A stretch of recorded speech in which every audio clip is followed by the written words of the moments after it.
Hi, Slim Doggy Steve here again. We're going to do the second part of the My Dog Ate What presentation, how much and what to feed your dog.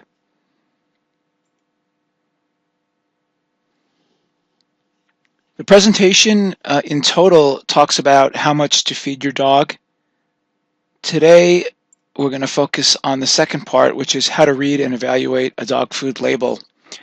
We'll focus on macronutrient analysis like protein, fat, and carbs. We'll share some interesting statistics along the way from our database of over 2,000 dog foods and treats. And we'll dive into some of the other important ingredient categories that are prevalent in most commercially available dog foods.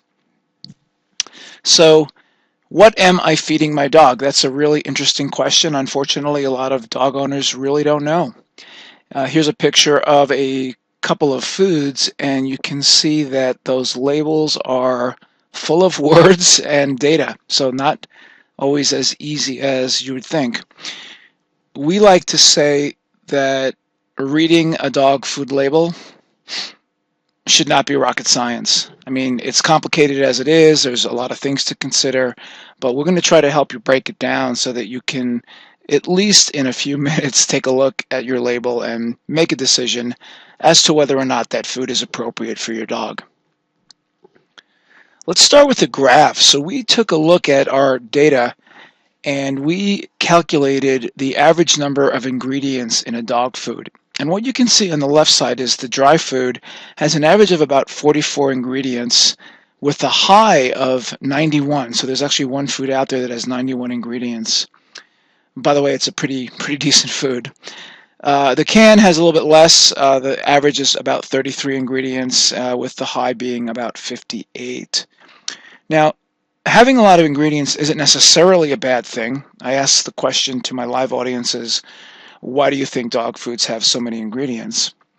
And, the answer to that is that these foods are meant to be the supplier of all of the nutrition that a dog needs. So unlike with humans where we have a mixed variety of diets, we eat different things for breakfast, lunch, and dinner, we switch from day to day the things that we eat. Most people tend to feed their dogs the same food over and over again, unfortunately, for a very long time. So the food is meant to include a broad array of nutrients to meet the minimum standards so that the dog is properly nourished. So the bottom line is that yes, there's a lot of ingredients. No, it's not necessarily a bad thing, although as we'll learn later on, there are some of those ingredients that we would be better off without. Let's set up the background here. So, dogs are classified as omnivores, but they are in fact descendants of the carnivore wolf. The carnivore wolf, their diet was 85% meat. I mean, basically they preyed on other life forms. They had some vegetation and fruits, basically that was in the stomach of their prey, or to some extent some low-hanging fruit that they might access during the course of their travels. But the bottom line is that this diet was very high in protein and fat, had very little carbohydrates, and obviously had nothing artificial. And this is important to understand this as we think about how we would evaluate a dog food. The other thing to know is that dogs have shorter digestive tracts than do humans, so they do not easily process plant and grain proteins. So having that type of ingredient in your food sometimes looks good on the label, but the end result is that these foods pass through the dog's digestive system without them absorbing the nutrients that were meant as part of that food ingredient. With all this in mind, we say to our customers and our friends, just keep it real simple. Think about the fact that you want minimally processed foods. You don't want any artificial ingredients. And if you keep it at that level, then I think the rest of the evaluation process is pretty straightforward. We say to folks, think about the paleo diet, which is based on the diet that humans had in the Paleolithic era. It's a similar concept. Keep it simple, keep it natural, and you're going to be better off. So for us, let's take a look at what a good dog food is made up of at a high level. First of all, it's going to be high in protein, and we want meat as a first ingredient. Our personal preference is real meat, not meat meal, and certainly not meat byproduct. You want real named protein sources. So when we talk about meat as a category, I don't want to see meat on the label. I want to see beef or chicken or salmon, not meat, not poultry, not fish. Those are too generic. Not a big fan of byproducts. The reason why is because typically byproducts could be a combination of many different body parts and not just organ meats. So we don't like including byproducts in our dog's foods because we don't really know what they are. And if we don't know what they are, we can't really evaluate if they're good or bad for our dog. Just like with protein, we recommend high quality fats. These are named fats or healthy oils. To the extent that carbohydrates are a part of the commercial food industry, and they are for a reason, which is cost savings, at least look for higher quality carbohydrates like oats or peas. We are dead set against artificial ingredients. There's some pretty horrendous artificial ingredients in a lot of dog foods, like dyes and colorings like Red 40, propylene glycol, and ethoxyquin. These are chemicals that are used in antifreeze and pesticides, and they're used in dog food for preservative reasons, for coloring reasons, for sweetness reasons. The bottom line is you don't want them in your dog food. And then little or no fillers. We are not against corn, for example, per se, but we don't want these corn or filler ingredients to be primary ingredients in your dog's food. Focus on ones that are higher in protein with real named meat. The next tip that we give folks is let's start with the most important nutrients, or we call them macronutrients: protein, fat, and carbs. Protein is necessary for so many different reasons, but certainly for growth and development, muscular system, skeletal system, and immune systems. Fat as well provides essential nutrients such as the omegas, which are crucial for healthy skin, for their coat, their immune system, kidney, and other functions. And by the way, dogs, because of their ancestry, are well tolerant of high protein, high fat diets. So we want foods that are high protein and high in fat, because that's what bodies are meant to process, and they use those macronutrients to absorb most of the nutrition that is possible. As far as carbs, I use the term "what's not to like," which is an old reference to a Kronenberg beer commercial, but look, carbs are going to be in many of the foods that are available commercially. It's an economics thing. I'm not dead set against carbs for dogs per se, but I will tell you that dogs were not necessarily meant to eat carbs. That wasn't part of their ancestral diet. The good news about carbs is that for the right ones is they can be a source of fiber. Fiber does provide some benefit to the digestive system. So again, I'm not against carbs, but I don't want a food that is very high in carbs. That's not what is essential and optimal for your dog. So let's look at each one of these. On a protein aspect, I've listed some good and some, quote, bad proteins that you'd see in a dog food label. It's like I said, you really want to look at the named proteins. So chicken, beef, salmon, turkey or turkey liver, menhaden, which is a fish, and there's so many now. There's so many alternative proteins out there. Beaver, pheasant, things like that. Those are all things that you see in nature, and you know what a chicken is, you know what a salmon is. You don't want to see poultry, you don't want to see meat, you don't want to see fish, because those are just not descriptive enough. You don't know what that means, and if you don't know what that means, if that company doesn't want to tell you what that means, why would you want to serve it to your dog? Same goes true for meals. We're not a big fan of meals. Meals are just essentially dehydrated ingredients. A lot of companies use like chicken meal to increase the protein percentage in their dog food, and it's not a horrible thing, but we try to stick with less processed equals better. So why do the extra processing of dehydrating it when possible? As far as fat, really the same concept. Go for the named fats, chicken and beef, some quality oils like canola or flax, which offer some value nutritionally.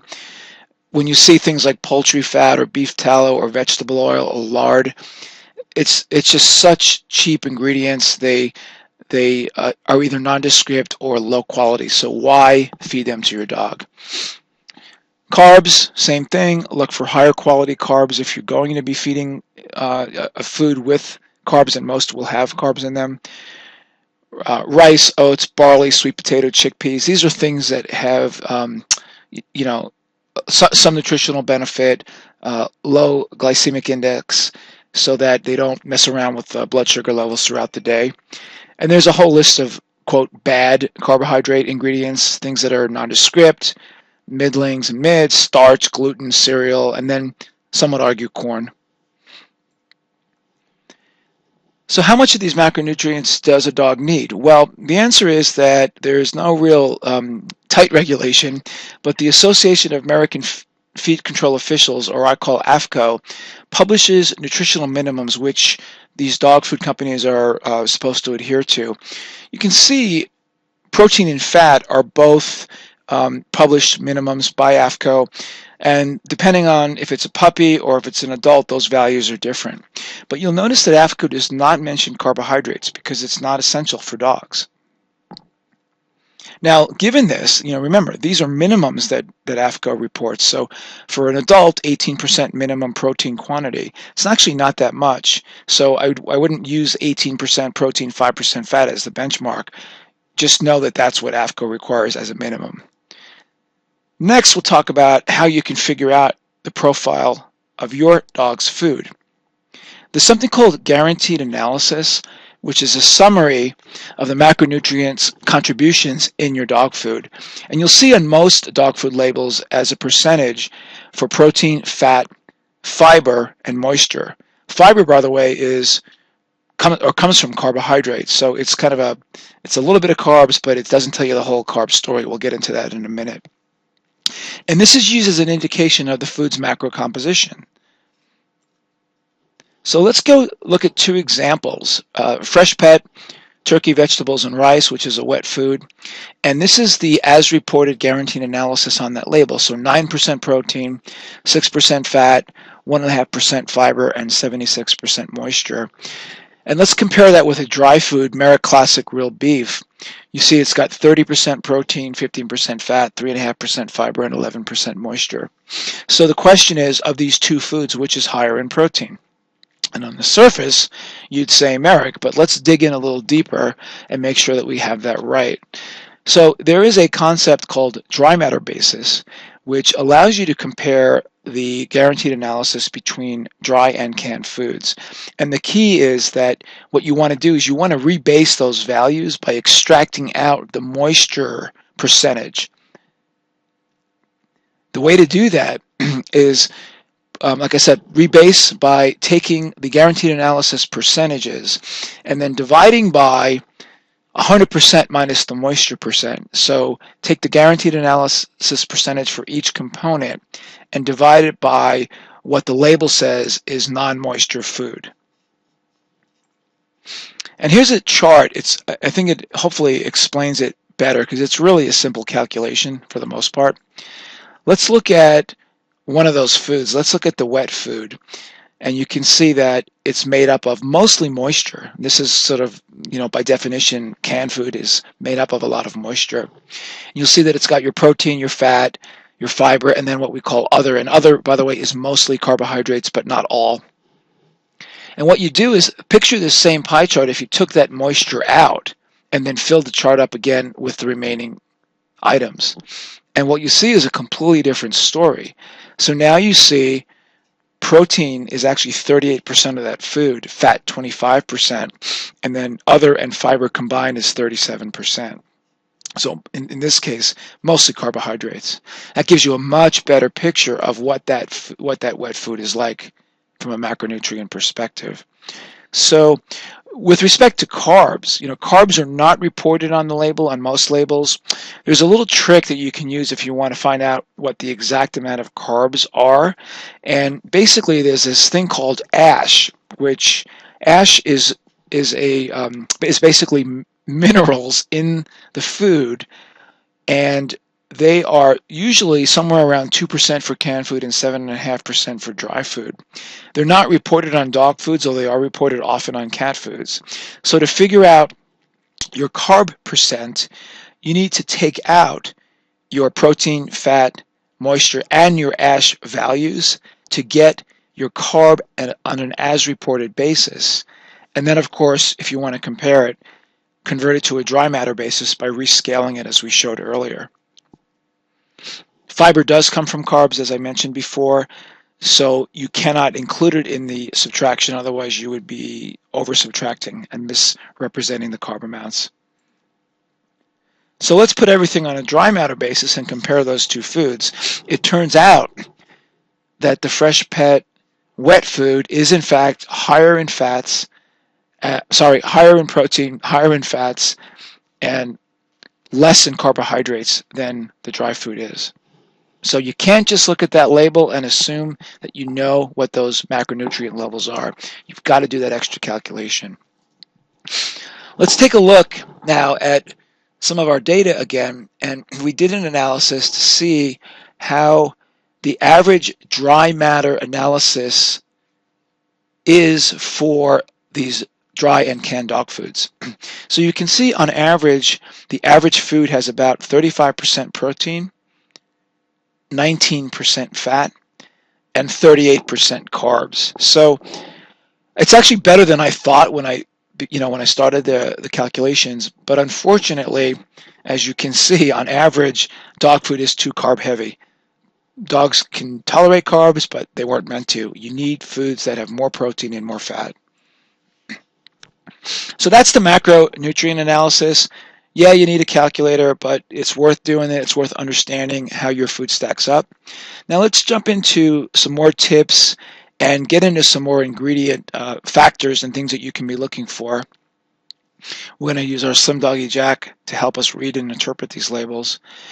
So you probably all know this, but the first ingredients are the most important ingredients because ingredients are listed based on their prominence in the food recipe. That's why we always say look for protein as the first ingredient, because it means that that is the primary ingredient in that food. And there's a rule of thumb, it's called the first 5 ingredients, which often can tell what I call macro story of the food. It's actually not perfect, but it does work. There's a corollary thinking, which is use the ingredients up to the first named fat source. But in any case, if you rush for time, you certainly can use those first 5 or handful of ingredients to figure out what your food is made up of. But you've got to watch out. So as reported on the label doesn't necessarily mean that that food is, for example, primarily meat. Sometimes there's a trick called ingredient splitting, and some say that it's a nefarious trick. I'm not going to comment on that. Just know that there are scenarios where having a meat protein listed first on the label doesn't mean that it is actually the most prevalent ingredient, and that's called splitting. Here's an example of a food. It's an actual label. It says chicken meal, so you would say, okay, great, chicken first, it's good. The next ingredients, ground whole wheat, and then wheat flour, and then you'll notice corn gluten, meal, ground rice, rice bran, and then your chicken fat. See, wheat actually is the second and third, at least a component of wheat is second and third in this list. So if those were not split out into the different components and they just said wheat, you might actually see wheat first. In fact, rice is split as well. You might see something like wheat first, rice second, then chicken, and then the rest. So the nefarious reasoning behind this splitting is that by splitting the ingredients out like this, you're able to put the named protein higher up on the list.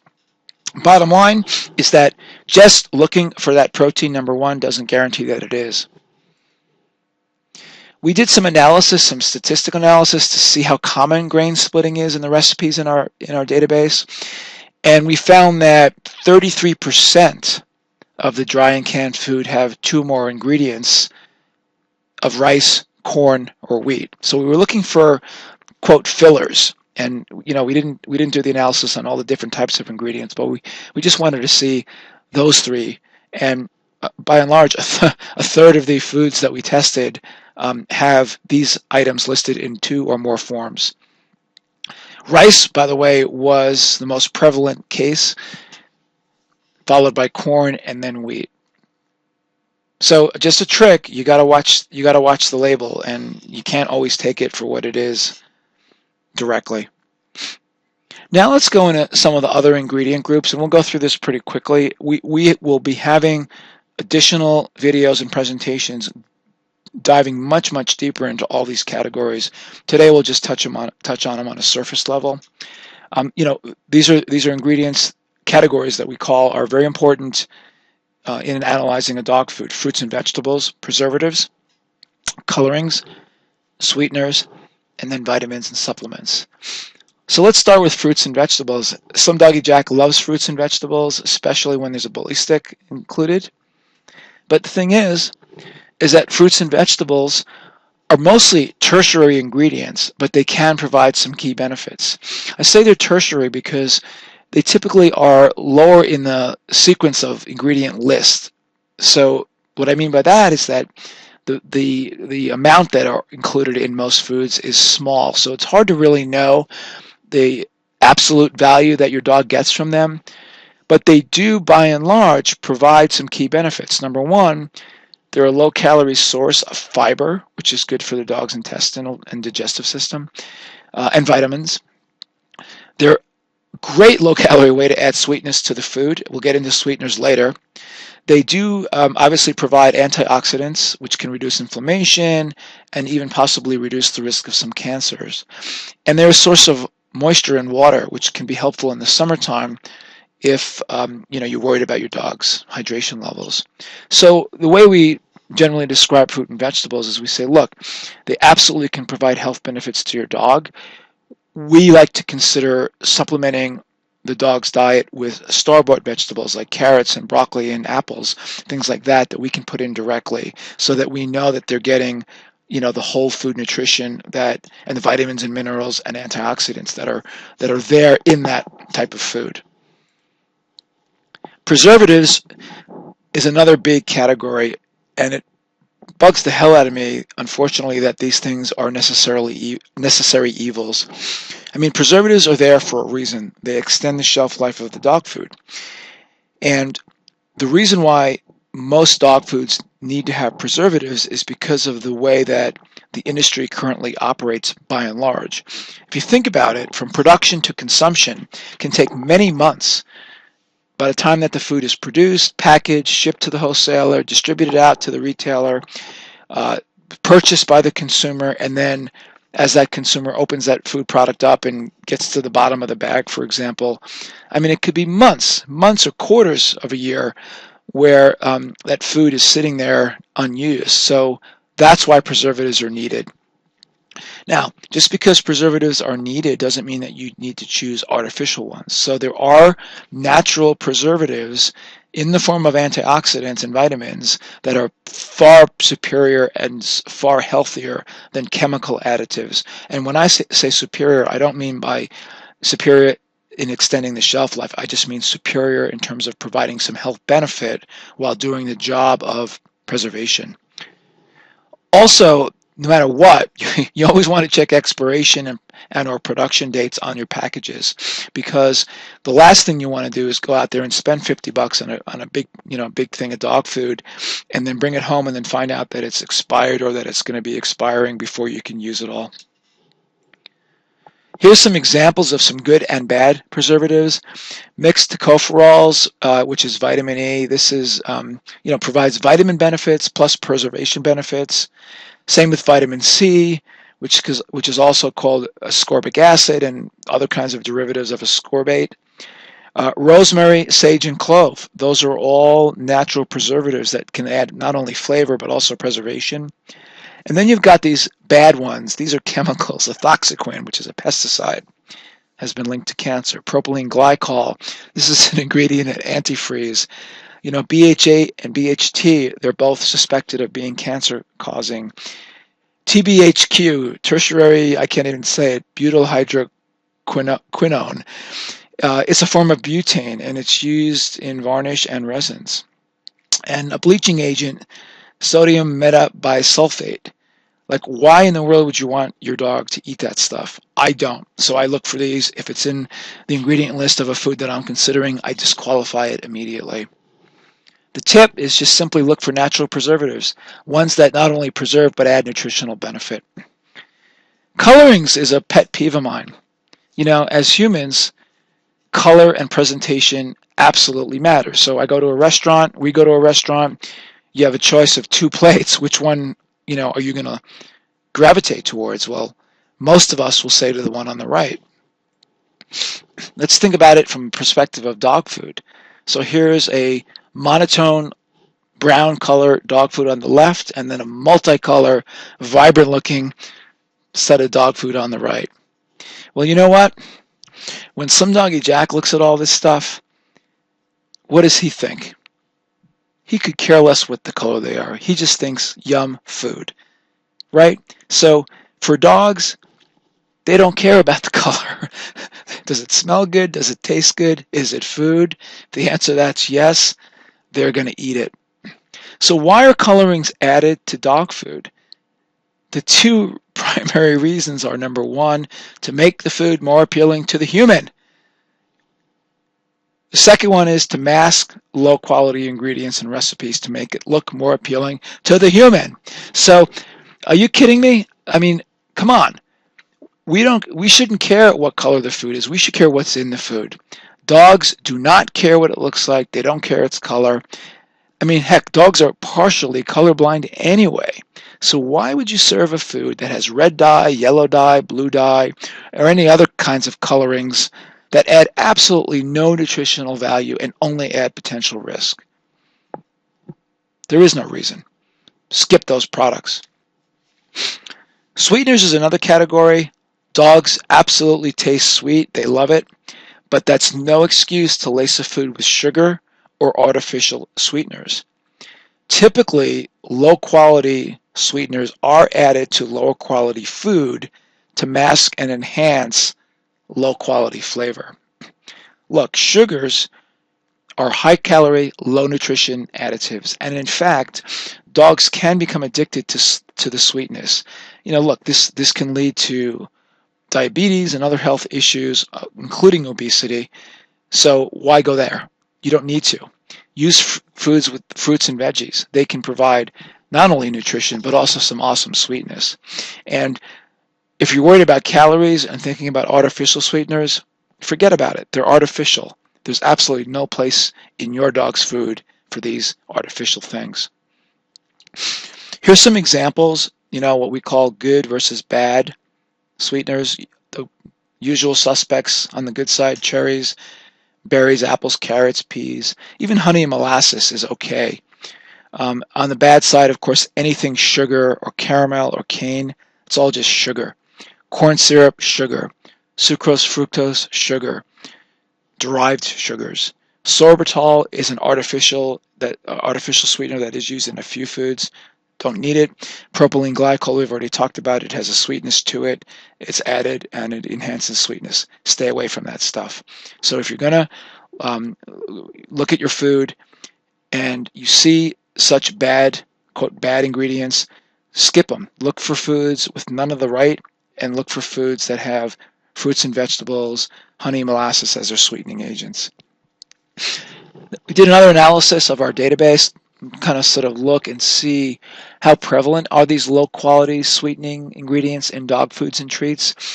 And you will see that about 12.2% of all the foods and about 17.5% of all foods and treats in our data set included one or more of those low quality sweetening agents. You'll also know that treats alone, 35% of them contain one or more low quality sweetener. This is one of the problems with treats. They're typically laden with sugar and other kinds of sweetening ingredients to make them palatable to the dog. And you've got to watch it because you really do not want to overload your dog with sugars when you're trying to treat them, whether it's with training or whatnot, rewards, whatever. You got to look at your labels on your treats as well as your foods. And then lastly, when it comes to the vitamins and supplements, oftentimes these are added post-production to meet the minimum AAFCO standards for nutrition. The quality brands will add these supplements after cooking is complete and the cooling has happened. And the reason for that is that some of the benefits can be lost due to cooking process. I'm actually doing a lot more research on this specific topic, and the data is outstanding and very compelling that the cooking process and different types of processes can strip the nutritional benefits of some of these foods almost to zero. Bottom line is, no matter what, these additional supplements, which usually are listed, towards the end of the ingredient label, may not be in high enough doses anyway to have an impact, and we have no way of knowing. The labels won't provide us this. You have to be careful too that too many added supplements and vitamins and whatnot can cause a problem. If your food has a lot of extra vitamins and minerals added, and your treats have a lot of vitamins and minerals added, you can actually have a counter problem, which is not deficiency, but overabundance of these vitamins and minerals, which have their own risks. That's why we like to use, low calorie, low ingredient treats, and as well, fruits and veggies chopped up as treats as well, because then we know that we're not going to be worrying about oversupplying some of these vitamins. If you're looking at the label, there's this concept of chelated or chelates. These are vitamins that are more readily absorbable by the body. Vitamin C's and ester C's, these are all relatively high quality types of vitamins. The vitamin E's, these are good and not only provide a preservative function, but also provide antioxidant functions. Sort of on the bad side, there's something called menadione, vitamin K3. A lot of the sulfate and oxide-based minerals can be derivative forms of vitamins and minerals, and they lose their nutritional punch. We say vitamins are nice to have. You clearly get a lot of nutrition from whole foods, so rather than seeing vitamin C, you're probably better off seeing, apples and other fruits and vegetables that will provide that nutrient. So they're nice to have. I wouldn't make your food decision based on whether or not that food has a long list of vitamins and minerals in it. That's it. We're going to wrap this one up. For more information about us, go to slimdoggy.com. We're on Facebook, Twitter as MySlimDoggy, and our iPhone app, which has a database of dog foods and their ingredients and calories, as well as a tracking mechanism so that you know how much you should feed your dog based on their activity. That's available in the App Store. And Slim Doggy Jack says thank you for listening and watching. We'll have a lot more of these to come. We're going to dive into some more details, and we hope to see you back. Thanks very much.